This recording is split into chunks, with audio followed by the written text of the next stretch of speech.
Hi, I'm Denise, host of the Working Moms Redefined podcast. Let's join together as we lessen the hold of mom guilt in our lives, thrive in our careers, and raise great kids. You are doing enough. Let us boost your confidence today on this episode of the Working Moms Redefined podcast. At the time of this podcast episode, it is summertime in the Talkit household. Hi, it's Denise. Thank you for spending time with us today on the Working Moms Redefined podcast. Summertime in our home comes with so many great elements. There are water balloon fights, there are nights staying up later, there are softball and baseball games and popsicles, and summer fun checklists. There's also a lack of structure. There is a lack of routine, and I am trying darn hard to be okay with that and to go with the flow. And I'm doing okay. I really do think the kids are doing okay too. I believe that kids thrive and do really well with said routine. And it's okay that the summertime doesn't have that. It's okay that they're staying up later. And maybe me saying that out loud is like convincing me that it is okay, but I'm really doing okay with it. When the kids were younger, I was very strict with the full intention of being strict about bedtimes because I know it benefits them, right? Kids need good sleep. When they have good sleep, they have better days. They function at a higher capacity. They enjoy life more. So although I know that they might not like the fact that you need to be in bed at 7:30 and asleep by 8, they might not like that. But I know with my wisdom of parenting for 8 years that it will benefit them.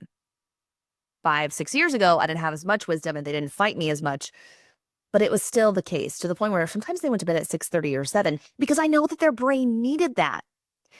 As I've recently learned in a therapy session, as we all know, that is a form of control. And I have been telling you, listener, time and time again that I want to let go of control and let others shine. And so I've been doing it. And shockingly enough, it's not that hard. When I choose to let go, to let others shine, they shine. Isn't that blasphemy? No, it's really actually not. And I've been doing a good job, especially this summer, in the back of my mind saying it's summertime. They'll be fine. They do a good job. They're still good kids. And my therapist recently said to me, are you people pleasing when you're wondering the backfiring of the kids not listening or not doing well? Because ultimately, is it because you care about what their acting out might reflect in you? And I thought, holy cow, I did not see that coming. I did not see that coming. Is that the case? Maybe a little bit, not fully, but then I dove into that thought process deeper. I've worked really hard to be a recovering people pleaser. I've gotten a lot further than I was in high school and college in my younger 20s. I really honestly thought I wasn't doing it as much anymore. And I do believe that statement to be true. But sometimes us as parents view how our kids show up and act as a reflection as to whether or not we are doing a good enough job. I'm not saying that's right or wrong. I'm saying that, yeah, therapist Sarah might be right. What if I ultimately don't want to let control go of certain things when it comes to parenting because I'm afraid of what other people will think if the kids don't act the way that I think they should act? Again, we go back to control. To me, when I hear that statement is, okay, I need to build a belief, or excuse me, I need to help them build a belief in themselves to be able to trust that they will make the right decision. That does not happen over that night. That does not happen without a little bit of control and a lot of oversight. I am not discrediting anything that I have done. And yet, are we there to discipline correctly when you let go of that control and let them shine or not shine. Isn't it funny how now kind of like that's the next part of the statement? Let go of control to let them shine or not shine. And either of those can be okay. Either of those shining or not shining is how we ultimately learn. And the expectation that I would like to set for our children is not that they always have to shine. They don't always have to achieve. They don't always have to do more, to be more, to get more. And I don't think that my parents consciously did that to me. We have high expectations in our house, just as I did when I was growing up. The expectation is to do well. Why did I take it upon myself to do better or even more so than well? And I'm trying very hard to make sure that that is not the expectation that our kids feel. Because I have this, we've discussed it, concept of that maybe I'm not as much fun as I would like to be because control and fun are connected. We can have controlled fun. We can have planned spontaneity. But I am finding myself wanting to find more fun and pleasure in life. Again, as I spoke with this concept to Sarah, a therapist, she said, did something happen at one point in your life to make you think that you can't have fun as a mom? I'm like, not that I can think of. Did your mom has fun as a mom? I mean, I think so. She especially had fun with us when she played board games with us or we cooked and baked. And so I really don't think it's rooted in trauma, but yet I had no problem playing endlessly with my sister. I had no problem playing sports and really detaching all of my to-dos from the practice in which I was at. Why can't I do that as a parent? And she told me, she said, why don't you look for the fun and the pleasure in parenting? And instantly I thought, don't I do that already? I thought I did. And then I noticed as I put that into practice, finding fun and pleasure in parenting, that it's okay for me to have fun and pleasure while parenting. I'm not saying that I didn't have fun, but I definitely viewed parenting as a responsibility, as something that I need to do in order to lead and grow these individuals into really awesome human beings that give back and serve and do well. And all of that is still true, while adding in this concept of have fun while you do it. It's okay that they, quote, miss bedtime by 20 minutes. Might they be a little tired the next day? Yeah, so put them to bed early that. A recent example is we have recently got a quote for our house. We're building on a garage. If you've been near our house or have seen photos of it, we live in Jeremy's grandma's house. And so we've done a lot of love and care to make it what it is today. And we are ready to really, truly make it ours. So we are building, hopefully, a garage that then has a loft above it. This loft was actually not my idea. It was my grandma Sharon's idea. Beautiful, beautiful thought. Because she said to me, the kids are going to want to have friends over. They're going to need a little bit more space. Build a loft when you build the garage. That was 5 or 6 years ago. Grandma, you knew exactly what I needed before I even knew that we would. It was so cool. Nonetheless, we are in the process now of doing that. And I'm thinking, how can we make this most optimal? Well, we need a bunk bed, of course. Rather than having two beds side by sides, a bunk bed would be the perfect solution. Why? Well, because you can have more people in there.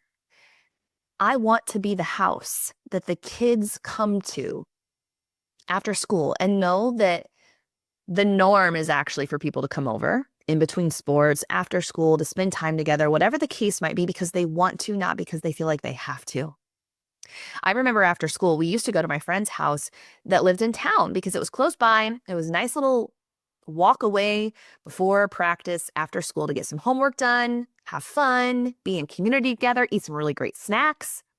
I want to be that house, that loving hug, because I want to help lead our kids and their friends I want to be that in that season of life. And so in order to do that, we need a loft. Apparently that's what's in my mind. So said bunk bed we found online from Facebook Marketplace ended up being from a friend. And we got this bunk bed last weekend. Because I am looking for fun and entertainment and pleasure within parenting, I came up with the idea of what if we actually set up the bunk bed in Sydney's room right now, and you guys could share the room from time to time if you wanted. The looks on their faces, guys, I felt like the coolest mom ever. Ever. And so we did.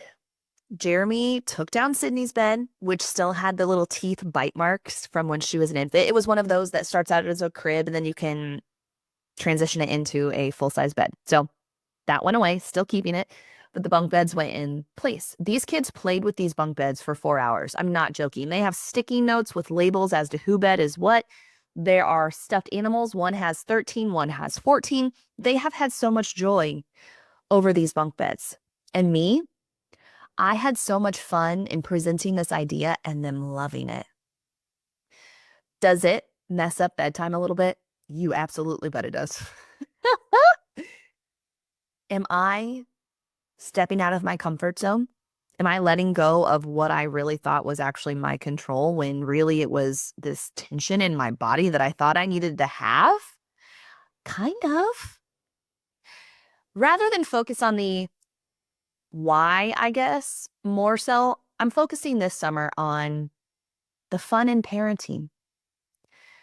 That does not discredit any season of parenting that you are in because it's hard and it is an honor and it is a gift. And that weighs on us, or it should. I mean, why would it not? So that does not take away any of that. But to give myself permission to have fun as a parent and in leading our children, that is what I want to focus on this summer. In the show notes, I have included a summer checklist if you would like to have it, because it's been really fun for us to have and the kids to decide what they want to do when. Change some of the things to make them your own, but prove to yourself at the end of the summer that you were a great parent, that you did a great job, that you checked all the boxes, if you will, and that you can see that you were fun. I made that before I even knew that I wanted to incorporate fun within me as a parent. Like I said, long before. But man, if it just doesn't cool how our body shows us and our Holy Spirit shows us what we need before our brains actually know it, it's so cool. So the coming weekend, I said to the kids, hey, we don't have a ton of weekends that something isn't going on. Do you guys want to invite some friends over today to play? Hey, Sydney, you can have a sleepover. They were so excited. And I'm having fun in getting to be the home where people come. I'm having fun in providing fun for the kids. Why have I never viewed it like this? Again, I don't want to go there. Instead, I want to focus on what is it going to look like for the next 12 weeks of fun this summer with our family. Why do I talk about it? Because as silly as it is, I did not think of this on my own, and I don't need to know why. What I do need you to know, though, is that you can have fun too. Plan some fun. Plan in your mind to show yourself that you can have fun as a parent, doing things with them and for them, because you deserve it. And we're on this journey together. And so when I find something out that I didn't necessarily know about myself, I want to be very clear in sharing it with all of you first. So check out the show notes for our summer fun checklist. I've already even changed some things for our household. So adjust it how you need it, put it on the fridge, and prove to your kids and yourself when they go back to school in August that you did a great job. Thank you for listening to the Working Moms Redefined podcast. It is not lost on me that you chose to spend time together. Thank you. Let's connect outside of this space on socials. We'd love for you to follow us on Instagram, Facebook, LinkedIn, Pinterest. We've got it all to connect with you. If you feel as if someone in your life could be impacted by this message, feel free to share it. That is the biggest compliment. As we part ways together, remember, you can do hard things. It's recording. We're going rogue. We're going live. Do you remember that? Do you remember that?